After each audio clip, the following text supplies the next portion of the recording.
বিয়ের পরে হাজব্যান্ডগুলো এত সুইট এত কিউট থাকে, মা গো মা কি কইতাম। ধরেন বউ কি যেন রান্না করতেছে, এমন সময় হাজব্যান্ড এসে বলবে তুমি কিছু না বললেও আমি সব বুঝি, যান তোমার কি হেল্প লাগবে বলো। আরও অ্যাড করে পেঁয়াজগুলো একটু কেটে দিব।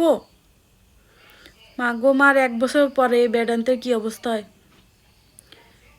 আইয়া দেখবেন কি বিছনার মধ্যে ছড়ায়, হাত পা ছড়ায় শুয়ে আছে, ফেসবুক স্ক্রল করতেছে। যেই মাত্র বউ এসে বলবে আমি তো রান্না করতেছি, একটু হেল্প করলেও পারো, পেঁয়াজগুলো তো একটু কাটতে পারো, তখন হাজব্যান্ডের রিয়াকশন আসে যাও তো, আমি এখন নামাজে যাওয়ার জন্য প্রস্তুতি নিচ্ছি, আমি এখন তোমাকে হেল্প করতে পারবো না, আগে নামাজ তারপরে কাজ। অথচ সে কিন্তু শুয়ে শুয়ে ফেসবুক স্ক্রল করতেছে। মা গো মা, এই বেড আনতে নিয়ে এত অভিনয় করতে পারে। বিয়ের পরে যখন হানিমুন পিরিয়ড চলে তখন বউরে একদম কি কইতাম মাথা তুলে রাখে। আর মেয়েরা ভাবে মা গো মা আমার হাজবেন্ড কি সুইট কি কিউট, আমাকে কত ভালোবাসে। 1 বছর পরে সব হাওয়া।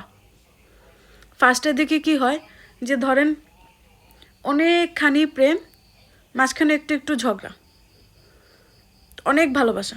আর 1 বছর পরে হেতানে প্রেম দেখলে পুরাটাই ঝগড়া, একটু একটু প্রেম। আর এরমই হয়।